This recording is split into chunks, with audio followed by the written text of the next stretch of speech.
So I just finished watching Fantastic Beasts and the Secrets of Dumbledore.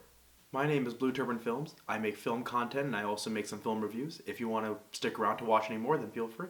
So back to Fantastic Beasts. I enjoyed Fantastic Beasts and the Secrets of Dumbledore. One of my complaints with some of the past movies was that a lot of the questions were unresolved and a lot of the plot and story points just didn't make sense.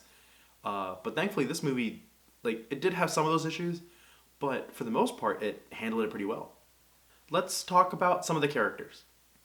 Obviously, with every Fantastic Beasts movie, Newt's back. And in the past movies, I felt that his character was a little bit more indecisive, very kind-hearted, very nice, kind-hearted character, but he was indecisive, and it was hard to kind of follow the plot in that case.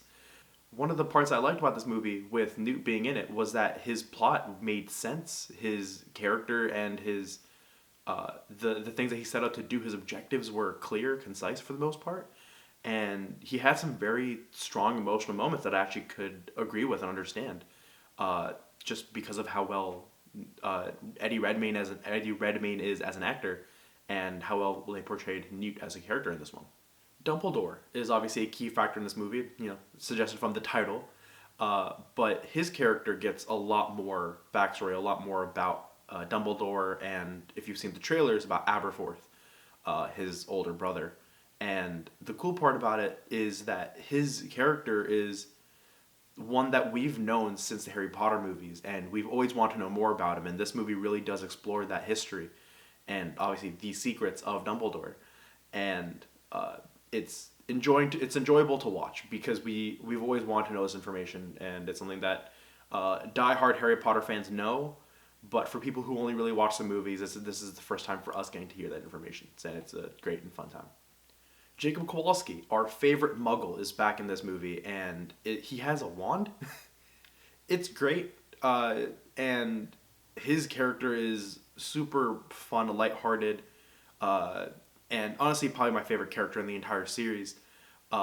His objective and his plot, his part of that storyline is, at least for me, probably the most enjoyable, only because it's been building up for the past couple movies. In the last movie, Fantastic Beasts and the Crimes of Grindelwald, that movie really did put some questions in my head about where the direction of Jacob was going to go.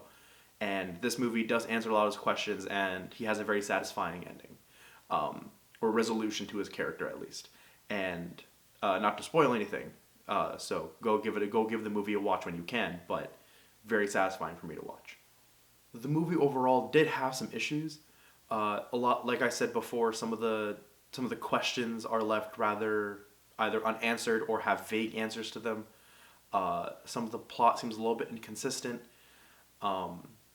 But overall, the movie has a lot going for it. It's enjoyable, it's fun, it's witty, has some very intense, very dramatic scenes, and I would recommend any Harry Potter fan, any Fantastic Beasts fans, just any movie fans in general, to give this movie a watch and just sit down and enjoy the movie. I will have a deeper analysis, more spoiler-heavy video coming out soon, so if you want to give that a watch, feel free. But till then, this has been a Blue Turban Films production. Make sure to like, comment, subscribe. Let me know what your favorite moment in the movie was, and maybe I'll talk about it in my next video. And I will see you all next time.